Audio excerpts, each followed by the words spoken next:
ज्ञान की कोई सीमा नहीं। जंगल में जानवरों की तरह रहने वाला मनुष्य प्रकृति की जटिलताओं को समझने की कोशिश में एक बौद्धिक सामाजिक प्राणी बन गया। अपने सामान्य ज्ञान को निरंतर पीढ़ी दर पीढ़ी परिष्कृत करते हुए मनुष्य के सहज ज्ञान ने विज्ञान को जन्म दे दिया, जिससे मानव की असीमित जिज्ञासाओं को जैसे पंख लग गए। दो पैरों पर चलने वाला इंसान हवा में उड़ने लगा। ग्रहों नक्षत्रों से डरने वाला मनुष्य उन तक पहुंचने लगा। नदियों पहाड़ों से भय खाने वाला इंसान नदियों और पहाड़ों पर बड़े बड़े बांध बनाने लगा। समुद्र की गहराइयों से लेकर अंतरिक्ष की ऊंचाइयों तक को मानव ने भेद दिया। सहज ज्ञान की धारा से उत्पन्न विज्ञान ने दो पैरों पर चलने वाले एक मामूली प्राणी को प्रकृति को जीतने वाला मनुष्य बना दिया।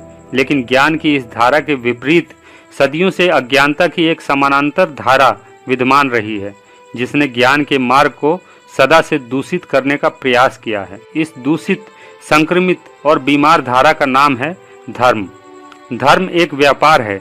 इसके जाल में फंसा आम आदमी कभी ये बात समझ ही नहीं पाता। धर्म और विज्ञान में कोई तालमेल ही नहीं। जहाँ विज्ञान की धारा तर्क, शोध और तथ्यों पर आधारित है, वहीं धर्म का पूरा बखेड़ा अंधविश्वास, आस्था, झूठ, कुतर्क और हिंसा पर आधारित है। फिर भी सभी धार्मिक गिरोह बड़ी बेशर्मी से दावा करते हैं कि उनका धर्म विज्ञान की कसौटी पर खरा उतरता है। धर्म में कितना विज्ञान है, आइए इस वीडियो के माध्यम से इस रहस्य पर से पर्दा उठाते हैं। सृष्टि की उत्पत्ति के बारे में सभी धर्मों ने बिल्कुल अलग अलग झूठ बोला है। इसलिए आधुनिक विज्ञान की उत्पत्ति से पहले तक पूरी दुनिया कंफ्यूज्ड रही। कुरान में अल्लाह कहता है, हमने सृष्टि को 6 दिनों में बनाया। विज्ञान के अनुसार पृथ्वी अपने अक्ष पर 24 घंटे में एक घूर्णन पूरा करती है, जिसे एक दिन कहते हैं। जब सृष्टि की रचना हुई ही नहीं थी, तब अल्लाह ने कौन से गणित से 6 दिन लगा दिए। देवी भागवत पुराण के पृष्ठ 127 पर सृष्टि रचना की जो कहानी बताई गई है, वो गजब की है। भगवती ने अपनी शक्ति से ब्रह्मा, विष्णु और महेश बनाए। उस समय सृष्टि में चारों ओर केवल जल ही जल था। फिर भगवती ने पृथ्वी को बनाया और उसे शेषनाग के फन पर स्थापित कर दिया। शेषनाग के फन पर धरती स्थिर बनी रहे, इसके लिए धरती पर पहाड़ों को कील की तरह ठोक दिया गया। पहाड़ों को धरती में कील की तरह ठोक देने की यही गलतफहमी कुरान के अल्लाह को भी है। कुरान के सूरा 31 आयत नंबर 10 में अल्लाह अपने नबी को भूविज्ञान समझाते हुए कहता है, अल्लाह ने आकाशों को बिना सहारे के पैदा किया और धरती में अटल पहाड़ ठोक दिए ताकि वो तुम्हें लेकर एक और लुढ़क न जाए। यही भूविज्ञान वो कुरान के सूरा 21 आयत नंबर 30 और 32 में भी समझाता हुआ दिखता है। तुमने देखा नहीं, पहले धरती और आकाश दोनों मिले हुए थे, फिर अल्लाह ने पानी से हर जानदार चीज बनाई और धरती पर अटल पहाड़ ठोक दिए ताकि वो तुम्हें लेकर एक और लुढ़क न जाए। आज छठी का बच्चा भी जानता है कि पहाड़ करोड़ों वर्षों के दौरान महाद्वीपों के टकराव से बनते हैं, ना कि उन्हें ऊपर से ठोका गया है। कुरान के सूरा 89 के आयत नंबर 28 और 30 में अल्लाह एक गजब की फिलॉसफी देता है। आकाश को ऊंचा उठाया, उसे ठीक ठाक किया, उसके बाद धरती को बिछाया।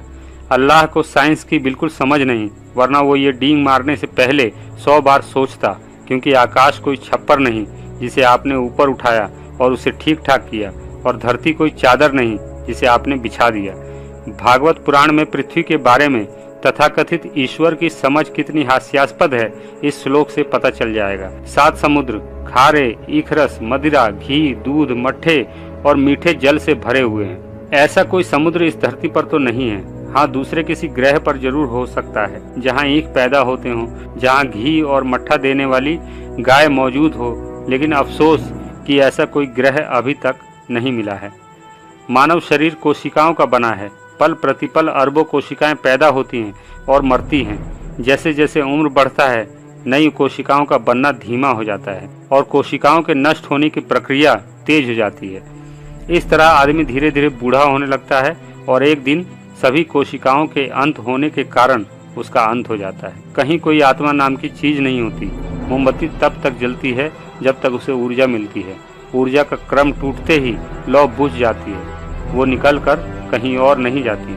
लेकिन सभी धर्मों का पूरा बखेड़ा आत्मा और परमात्मा के नाम पर ही खड़ा किया गया है। आत्मा के विषय में गीता कहती है, जैसे एक ही सूर्य पूरी पृथ्वी को प्रकाशित करता है, वैसे ही एक ही आत्मा सारे शरीरों में निवास करती है। आत्मा न जन्म लेती है न मरती है, यह नित्य और सनातन है। अगर आत्मा न मरती है न जन्म लेती है, तब 1931 में दुनिया की पूरी आबादी लगभग 300 करोड़ थी, जो आज 700 करोड़ से ज्यादा हो चुकी है। ये 400 करोड़ नई आत्माएं कहाँ से आ गई? शरीर के कौन से भाग में आत्मा निवास करती है? एक सांप को यदि 2 भागों में काट दिया जाए तो उसके दोनों कटे हुए हिस्से कुछ देर तक अलग अलग तड़पते हैं। सांप में आत्मा थी तो उसके किस हिस्से में थी? कयामत के दिन सबको कब्रों से बाहर निकाला जाएगा और मैदानों में इकट्ठा किया जाएगा। गुनहगारों को उनके चेहरे के बल चलाया जाएगा। इस बात पर उनसे किसी मेरे जैसे ही नास्तिक ने पूछा, मुंह के बल कोई कैसे चलेगा? इस सवाल पर हजरत साहब ने फरमाया, अल्लाह की मर्जी से।